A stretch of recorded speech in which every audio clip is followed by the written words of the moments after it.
Hello everyone, it's Saturday. My name's Karen if you don't know, since I changed my channel name and now I always forget that maybe people don't know who I am. Anyway, okay, so this is just gonna be a little chat with a few little book things that I want to talk about, but none of them are really reviews. They're just like brief mentions into what I've been reading. But anyway, I want to start with last night. So for those of you who don't know, I am a naturalist guide at our county parks. That's just like a side gig for me. My main job is as a 6th grade special education teacher. But anyway, last night I got the opportunity to teach adults about woodcocks, and it was so much fun, guys. Oh my gosh. Like, as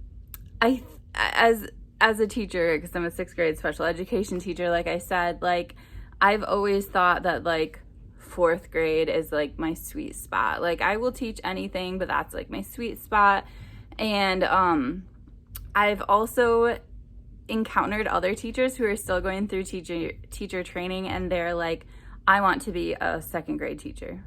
And I just never understood how you could be so limited in like what age you wanted to teach. Like I will literally teach anyone and everyone, but I think that I'm getting to know that more and more this year. 6th grade I love way more than 4th grade, and I had so much fun teaching adults last night. So just teaching them about the woodcock, which is my new favorite bird because it dances everywhere it goes, and well, when it's trying to get food anyway, it dances.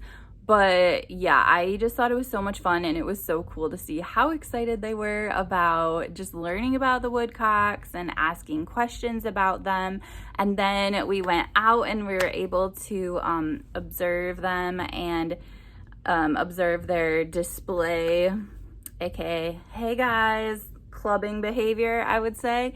And it was just so much fun. And last night was really good. It was cold, it was rainy. There's actually snow on the ground this morning, but it was actually really good weather to watch them because the sky was so overcast. Basically, I talked about this in my last video, but they kind of do this squawking, turn in a circle sort of behavior to be like, hey ladies, I'm here, I'm ready for you.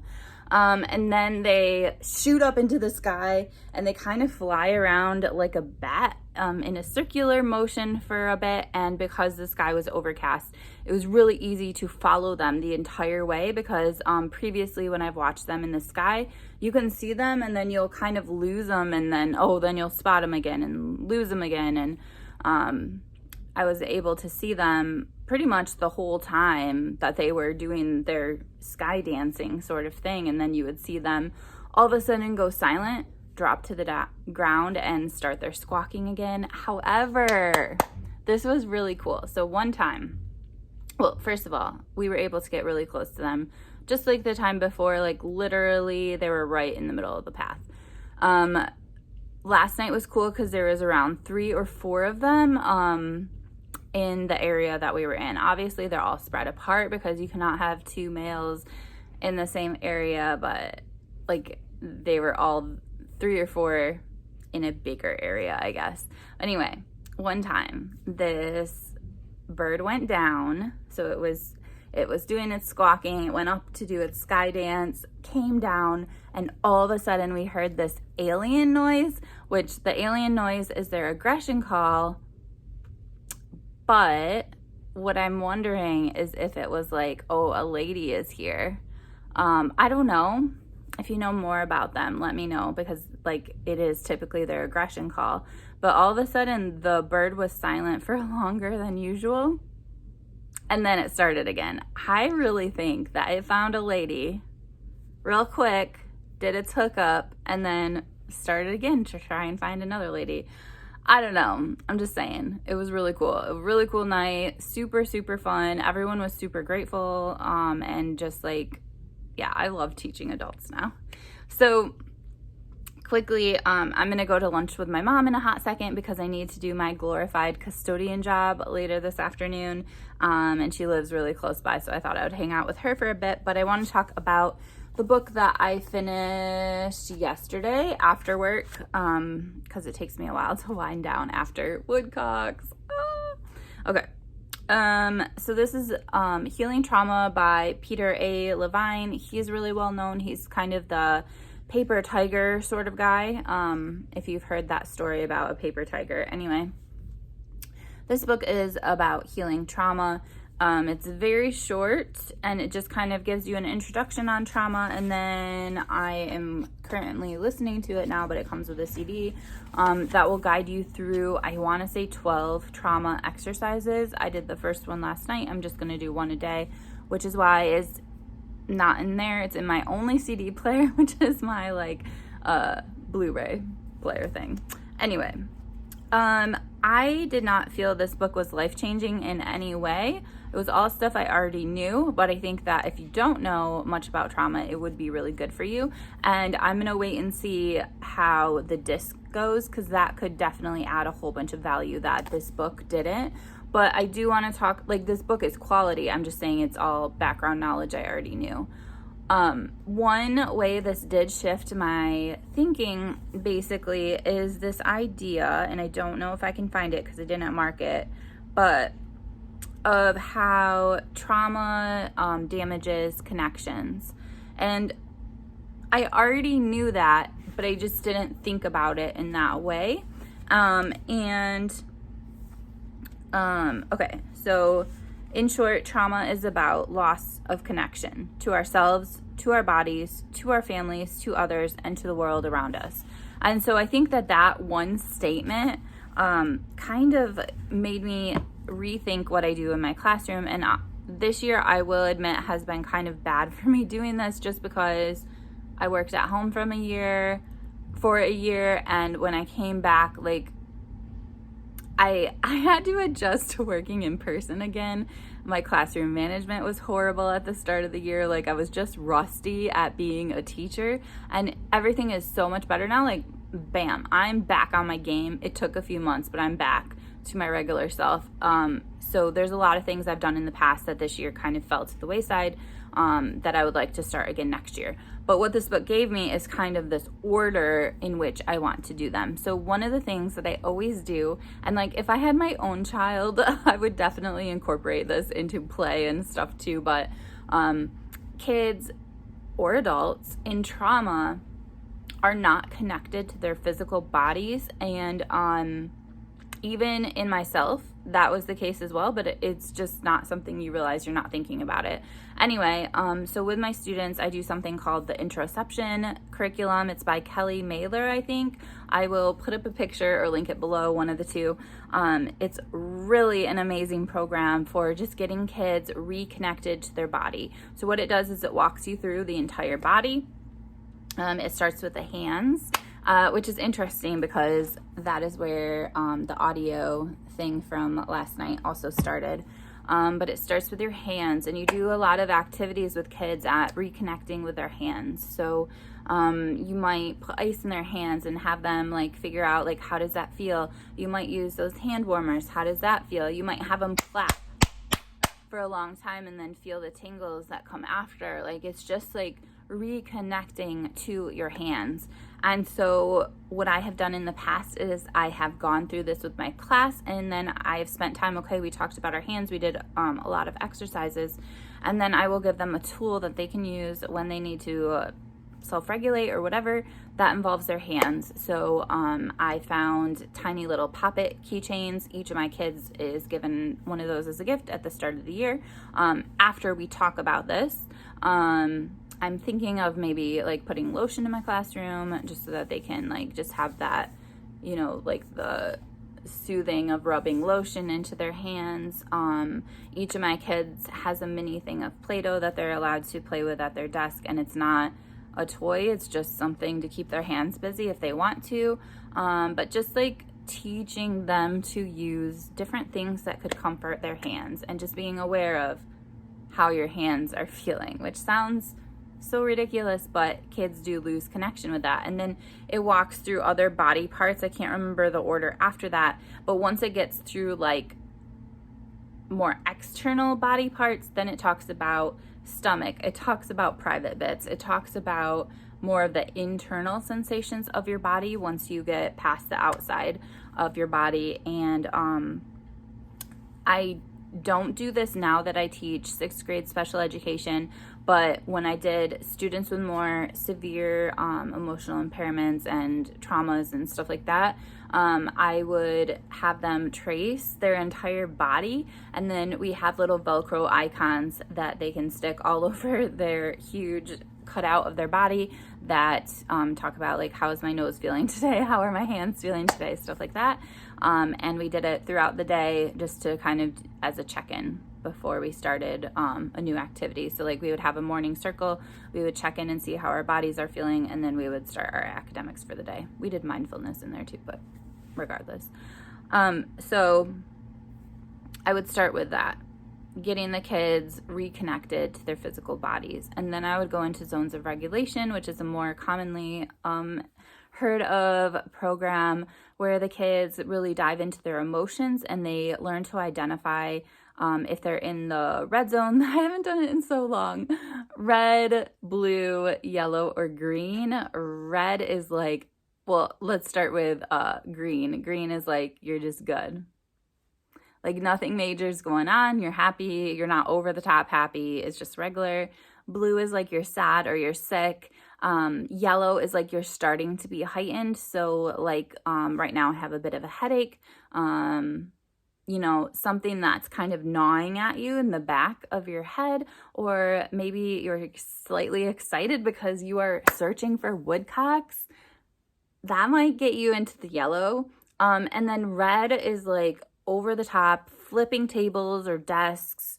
It could be extreme elation. It's any like extreme, out of control sort of emotion. And the program walks the kids through learning about those different zones that you could be in. It talks them through just understanding that none of the zones are bad, that we experience all these emotions and they're all okay, but you're gonna have them. And then it talks you through what to do with those feelings. And I will say, I forgot to mention that the second part of the interoception curriculum also deals with that. The kids make a feel-good menu and they think about the different parts of their body and how they can feel good. And then the zones of regulation, after you learn to identify your emotions, then how can you self-regulate them? And the kids develop like a toolbox. So I think that this just gave me more clarity that I would start with body connection, which would be the interoception curriculum. Then I would go to emotions, which would be the zones of regulation. And then if I was a classroom teacher, I would do this a whole year, but then I would move into like more community, like how can we build community? And I think that that one is hard to do as a standalone because it's just so infused in everything I say and do in my classroom. I would say restorative circles are definitely part of that you could do for community building, games, activities, bonding, all that sort of stuff. But because I don't have like my own classroom, the kids come and see me certain times of the day and I push into their classroom certain times of the day. I don't think I'll probably do restorative circles, but just the more natural community building that I always do. And I'm not going to wait until after I finish zones of regulation to move into community building, right? It just happens as we go. But yeah, anyway, so I think that this helped me develop a better order of how I want to do things when I start the year next year. Then I read The Writing Life by Annie Dillard, and this book I really liked. I don't really have a review of it, but I'll just share a few things that stuck out to me. This is just a book on writing, which obviously is just so enjoyable. I do write sometimes. I need to get better at it, but anybody who loves books and reading is going to enjoy a book like this. Annie talks about the reader's ear must adjust down from loud life to the subtle imaginary sounds of the written word. So just like and I don't know what year this was written. I feel like it's been around forever, but we're in this loud, like pleasure-based sort of community where we're just bombarded with pleasure and with always feeling good. And we need to kind of just get used to more subtleties and just quieter, more natural sort of feelings, I feel like. And it also mentioned a woodcock in here. You guys, I'm so obsessed. She was talking about people's daily schedules, which I have a book on that I want to read, but she's just talking about some Danish aristocrat and how he got up at 4 and set out on foot to hunt black grouse, woodcock, and snipe.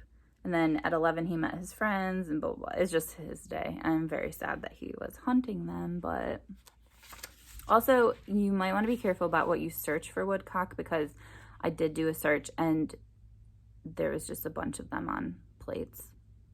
It made me very sad. Okay, anyway. And then just some very morbid inspiration. What would you begin writing if you knew you would die soon? And she talks about being careful about what we consume, because he is careful of what he reads, for what he is careful of what he reads, for that is what he will write. He is careful of what he learns, because that is what he will know.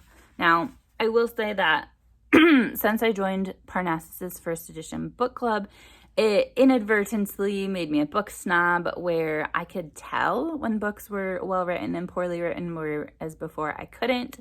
However, I think the pandemic has kind of brought me from almost reading exclusively literary fiction to reading a lot more fast-paced, plot-driven books, and also way more nonfiction. I've always read nonfiction, though. That has probably been a constant, but yeah, I'm not such a snob anymore, so. And finally, there was a quote in here: examine all things intensely and relentlessly. And I loved that. Be present, live life, and examine everything, question everything, observe everything. All right, so this book I read this morning, this book I also read this morning, and then I really need to go so that my mom and I can have lunch together at a coffee shop. I will take you with me. Anyway, this was The Row at Walden. It's a graphic novel. I am actually going to give this away because I was underwhelmed by it. I love Walden, even though I know, like, he wasn't actually alone in a cabin in the woods by a pond. Like, he had so much help. It was kind of a not really a pseudo experiment, but not as extreme as he could have been. However, I still do think he did live differently than other people, and I really like his reflections on how we choose to live and just all that stuff in general. This was obviously a watered down version of it, and it's just the colors are not as extreme as I would like them. I prefer full color graphic novels. And I would say this is nice if you aren't going to read all of Walden, but if you're going to read Walden, you might as well just read Walden. And even if you love it a super lot, I don't really think you need the graphic novel version. So awesome if you just want to spend like 10 minutes reading this, but not really anything profound or that I would purchase, I guess. So yeah, I'm gonna head to my mom's house, go to lunch at a coffee shop, do my cleaning job. It's all gonna be good. I hope you guys have an amazing Saturday or whatever day you are watching this, and I will check in soon. Bye.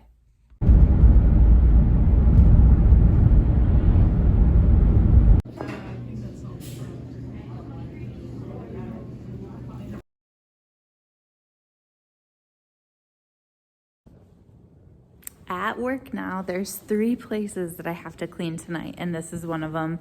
This is one of my favorite places to clean. It has the best mop.